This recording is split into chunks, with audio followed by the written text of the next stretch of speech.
Hi everyone, welcome to Vinex IAS Academy. This is Chaitanya Raigada presenting you environmental current affairs which are useful for Group 1, especially APPSC Group 2 and UPSC. Address: First line Dwarkanagar, Vishakhapatnam. Contact number 9848053431 9494153431.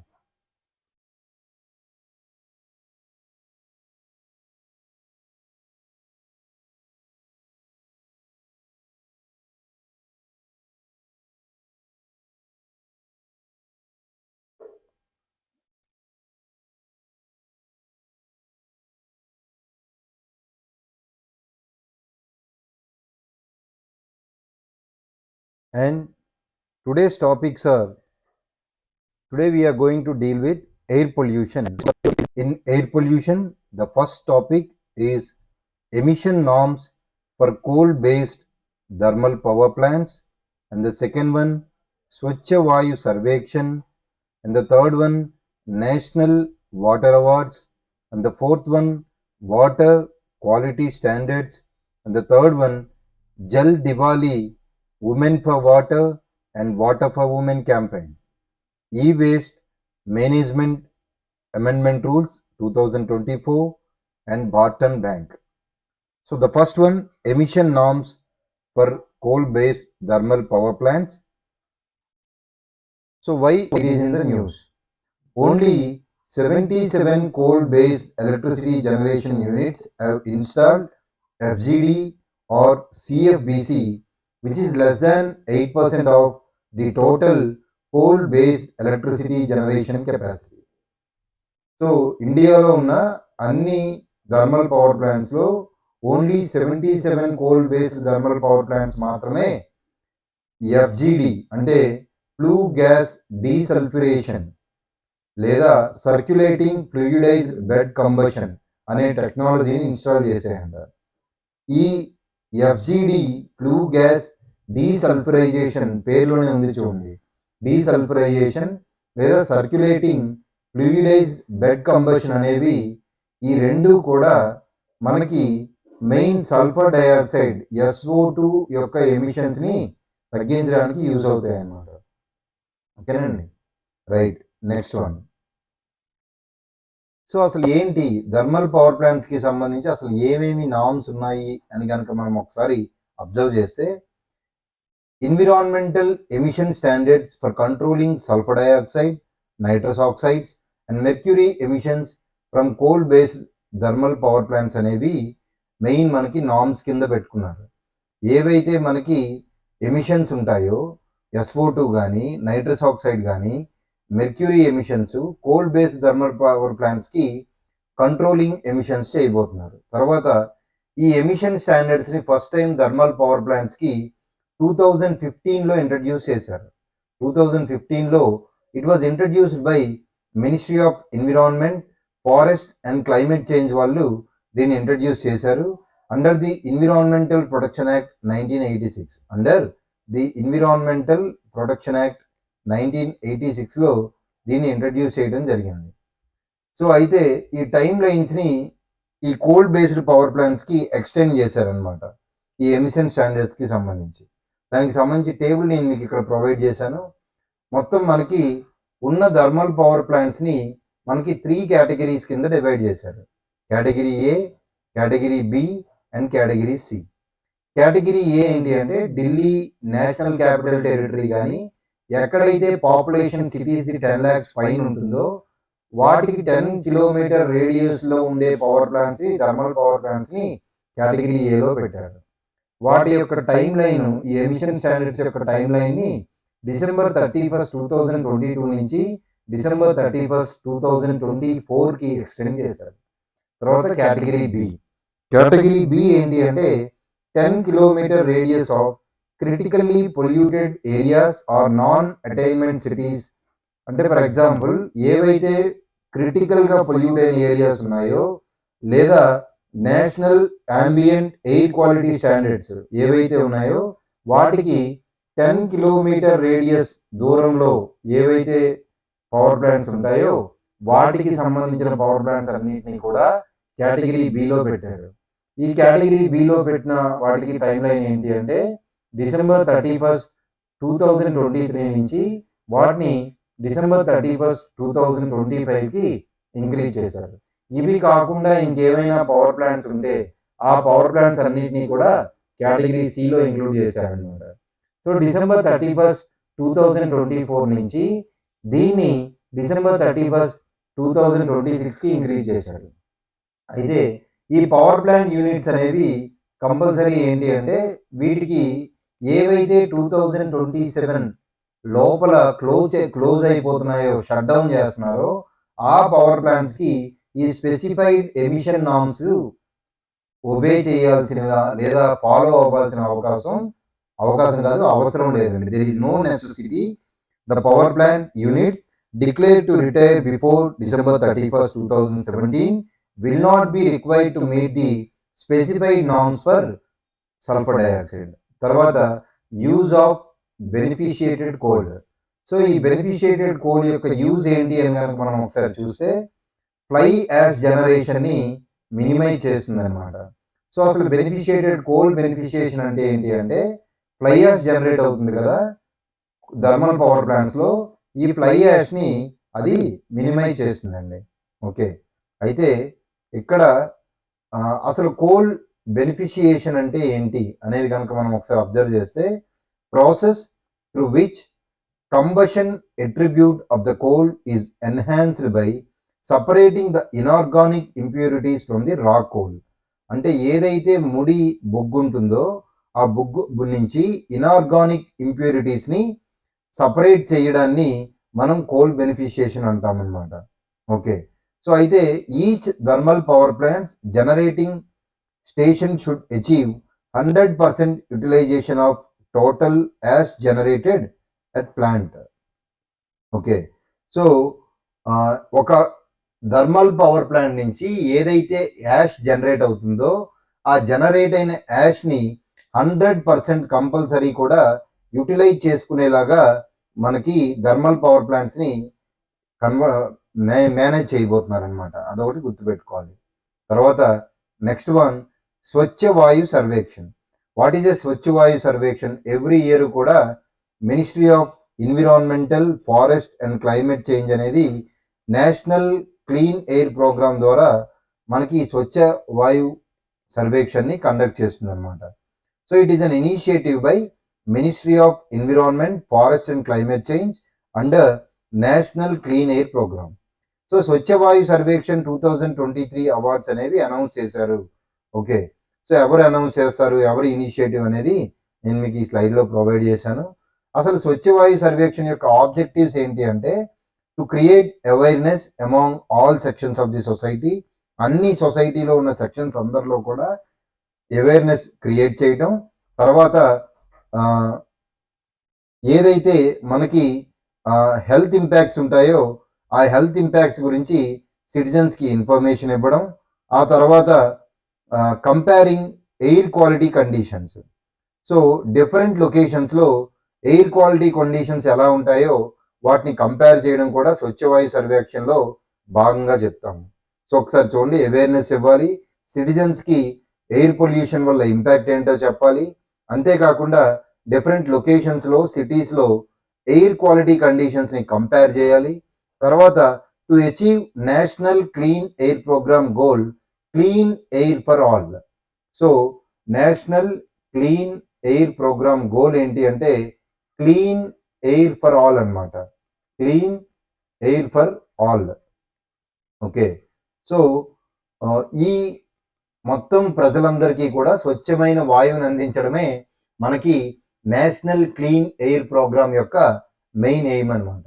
ఆ తర్వాత మొత్తం 131 సిటీస్లో కూడా ఏవైతే మన దేశంలో ముఖ్యమైన 131 cities polluted cities ఉన్నాయో వాటిని నేషనల్ క్లీన్ ఎయిర్ ప్రోగ్రామ్ కింద కవర్ చేయబోతున్నారు.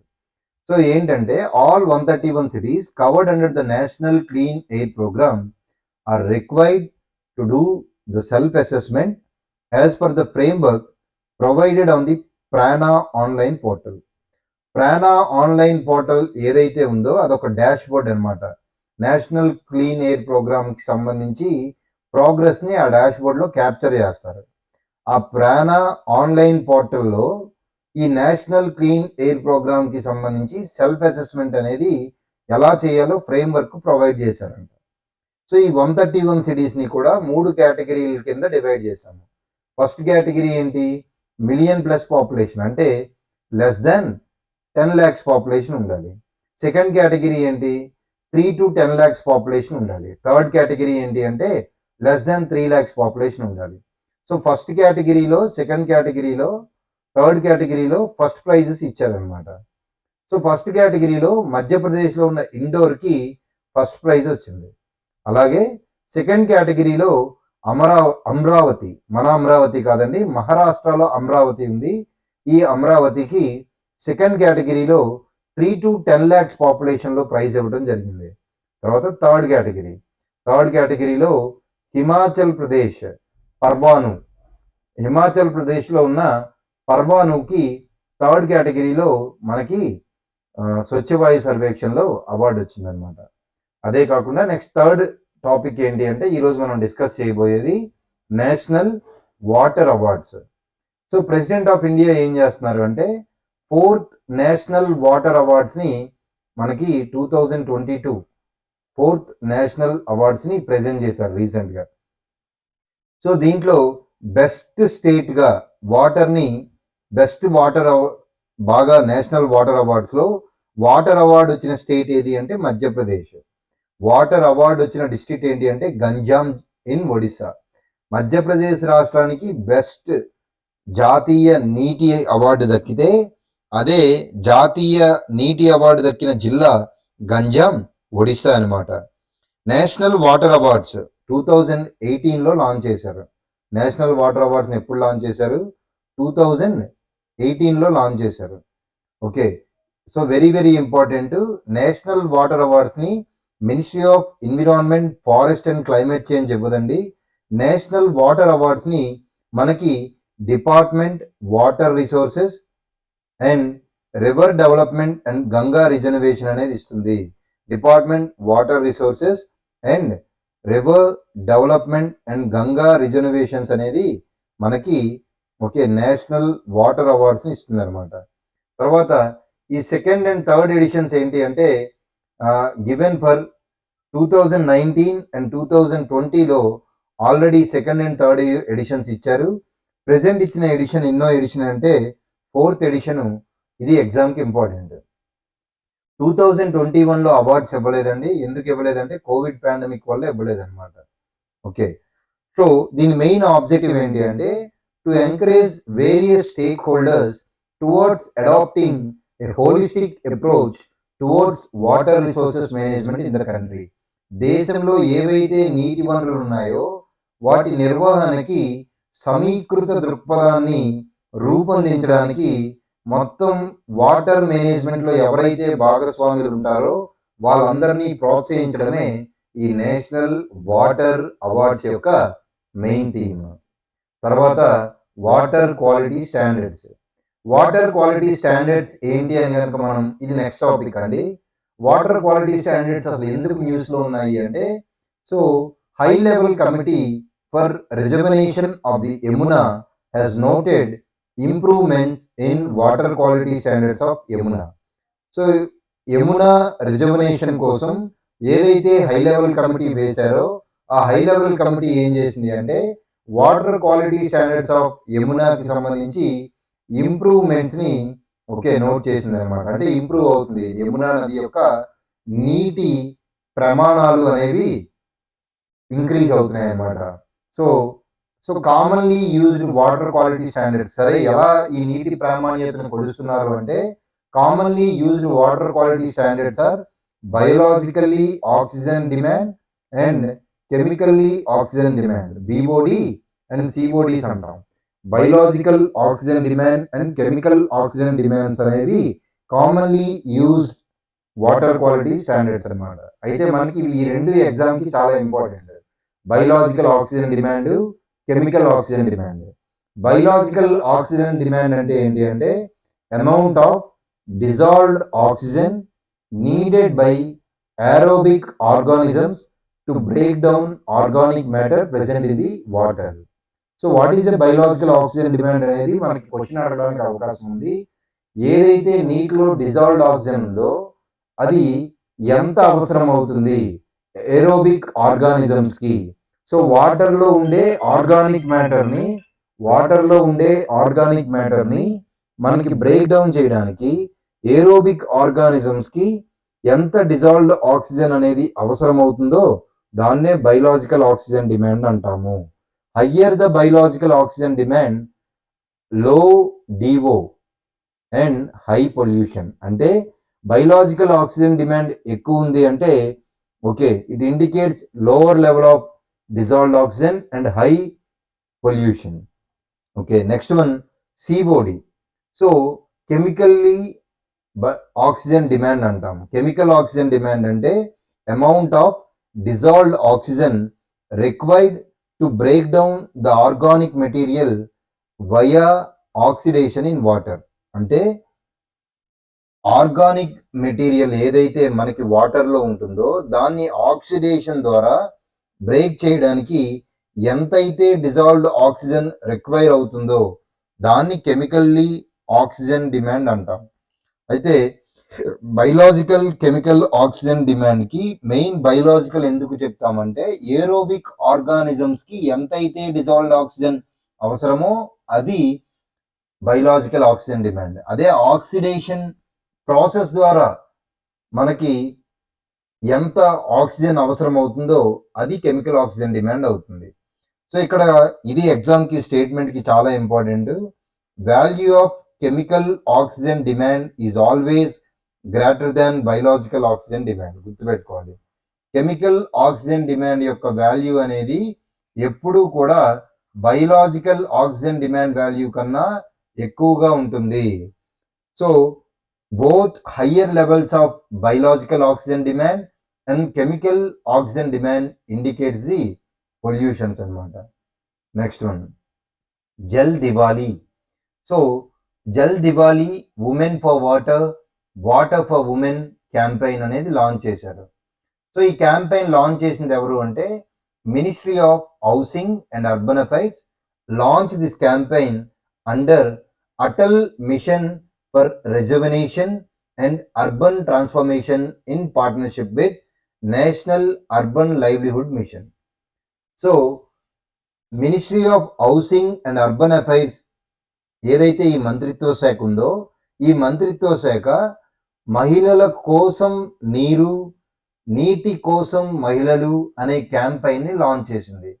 ఈ క్యాంపెయిన్ ని అమృత్ లో భాగంగా అంటే Atal mission for రిజర్వనేషన్ and urban transformation లో భాగంగా దీన్ని లాంచ్ చేశారు. సో ఈ స్కీమ్ తో పాటుగా national urban livelihood mission, so it is a combination of NULM and Amrut, ఈ రెండిట్లో భాగంగా దీన్ని లాంచ్ చేసిన ministry of housing and urban affairs అన్నమాట.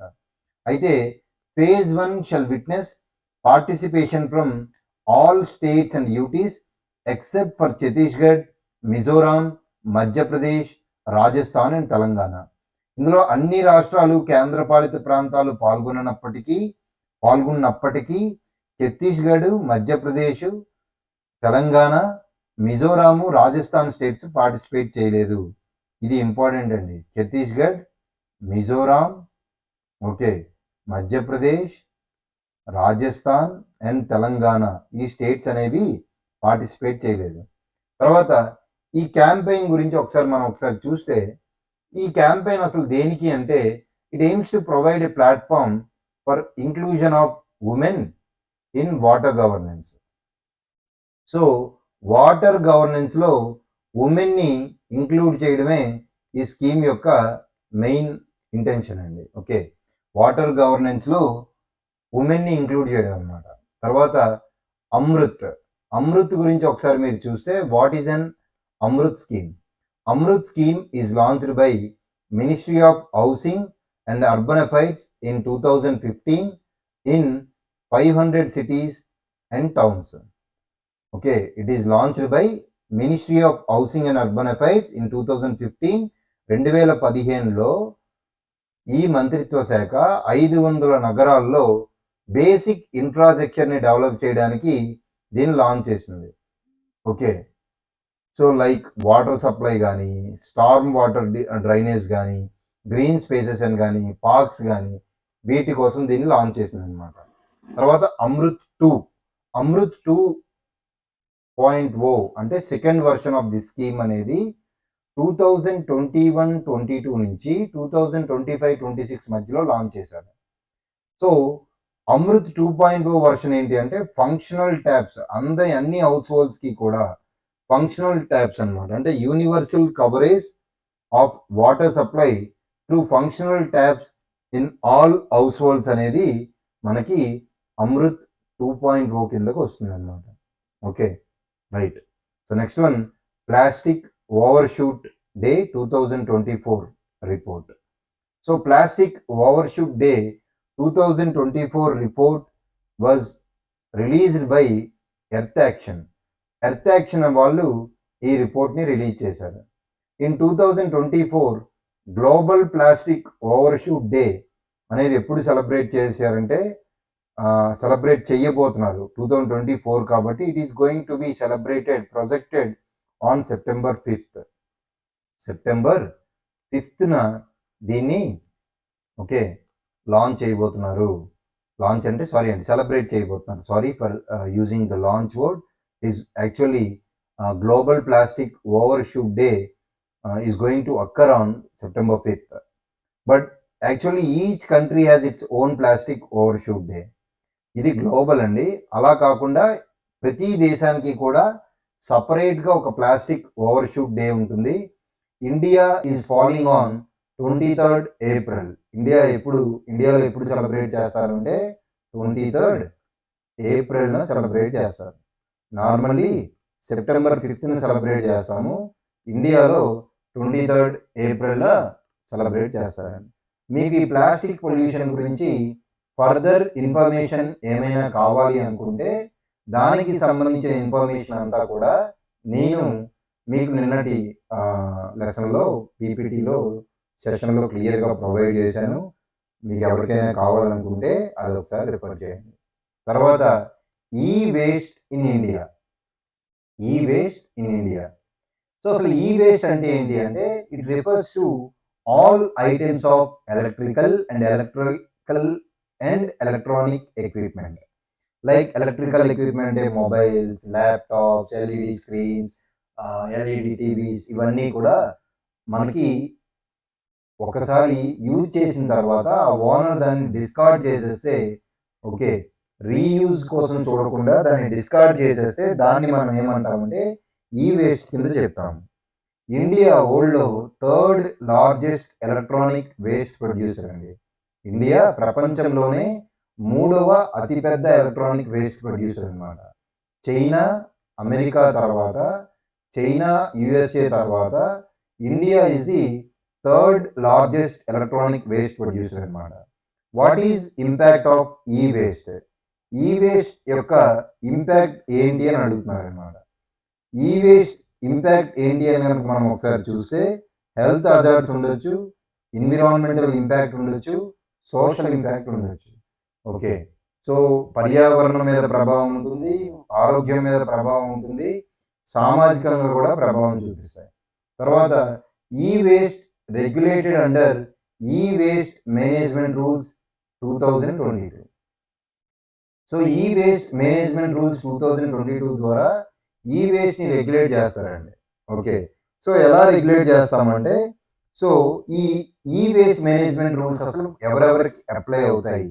ఫస్ట్ మనం చూస్తే it applies to the manufacturer, applies to the producer, dismantler and recycler. So E waste management రూల్స్లో ఎగ్జామ్కి మోస్ట్ ఇంపార్టెంట్ ఏంటి అంటే ఎక్స్టెండెడ్ ప్రొడ్యూసర్ రెస్పాన్సిబిలిటీ అంటాము. నార్మల్లీ ఉత్పత్తిదారుడి మీదే బాధ్యత వేసేదాన్ని ఈపీఆర్ అంటాం, లేదా ఎక్స్టెండెడ్ ప్రొడ్యూసర్ రెస్పాన్సిబిలిటీ అంటాం. ఎక్స్టెండెడ్ ప్రొడ్యూసర్ రెస్పాన్సిబిలిటీ అనేది మనకి ఎప్పుడు ఇంట్రడ్యూస్ చేశారు అంటే E waste management and handling rules 2011లోనే ఇంట్రడ్యూస్ చేశారు. ఎక్స్టెండెడ్ ప్రొడ్యూసర్ రెస్పాన్సిబిలిటీ అనే దాన్ని మనకి 2011లోనే ఓకే ఇంట్రడ్యూస్ చేశారండి. ఎక్స్టెండెడ్ ప్రొడ్యూసర్ రెస్పాన్సిబిలిటీ అంటే ఏంటి అంటే it is responsibility of the producer for the environmentally sound management of product until the end of its life. అంటే ఆ ఎలక్ట్రానిక్ గూడ్ ఏదైతే ఉందో దాని చివరి లైఫ్ వరకు కూడా దాన్ని కరెక్ట్గా నిర్వహించాలి, దాన్ని రీసైకిల్ చేయాలి, రీయూజ్ చేయాలి. దాన్ని ఎక్స్టెండెడ్ ప్రొడ్యూసర్ రెస్పాన్సిబిలిటీ అంటాం. Impact of e waste. E waste యొక్క ఇంపాక్ట్ ఏంటి అంటే okay contains hazardous substances such as lead, mercury, cadmium and flame retardants ఇవన్నీ కూడా ఈ వేస్ట్ వల్ల మనకి రిలీజ్ అవుతాయి అన్నమాట. అయితే గ్లోబల్ ఈ వేస్ట్కి సంబంధించి అసలు గ్లోబల్ ఇనిషియేటివ్స్ ఏమున్నాయి? మన వాళ్ళు ఈ మేనేజ్మెంట్ రూల్స్ ఇచ్చారు కరెక్టే, ఓకే లైక్ 2022లో రూల్స్ మేక్ చేశారు, ఎక్స్టెండెడ్ ప్రొడ్యూసర్ రెస్పాన్సిబిలిటీ ఉంది, ఇదంతా ఓకేనండి. కానీ గ్లోబల్ ఇనిషియేటివ్ ఏంటి? బేసల్ కన్వెన్షన్లో ఏదైతే movement of hazardous waste between countries including ఈ వేస్ట్ని మనం హజార్డస్ వేస్ట్ బిట్వీన్ కంట్రీస్ని మనం మూవ్మెంట్ని తగ్గిస్తామో ఓకే దాంట్లో ఈ వేస్ట్ కూడా ఇంక్లూడ్ అయ్యింది బేసల్ కన్వెన్షన్లో. తర్వాత జిఈఎస్పి అంటాం. జిఈఎస్పి అంటే ఏంటి అంటే global e waste statistic partnership programme. It is a combined programme of UN university and international telecommunication union. So తర్వాత ఈ వేస్ట్ ఛాలెంజ్ అనేది వరల్డ్ ఎకనామిక్ ఫోరం యొక్క గ్లోబల్ ఇనిషియేటివ్ అన్నమాట. తర్వాత ఈ వేస్ట్ కోయిలేషన్ 2018 ఇది ఒక non binding letter of intent was signed by 7 organisations from the UN system active in addressing the global e waste challenge అన్నమాట. Next e waste management amendment rules 2024.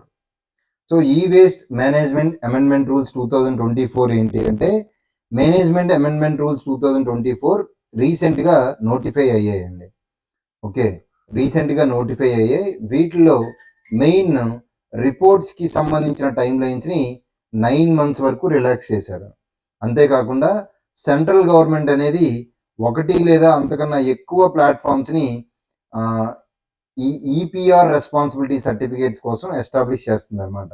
అంటే ఏదైతే extended producer responsibility certificates ఉంటాయో వాటికి సంబంధించి more ప్లాట్ఫామ్స్ని establish చేయబోతున్నారు. తర్వాత exchange price of EPR certificates to be between the highest and lowest prices fixed by the central pollution control board.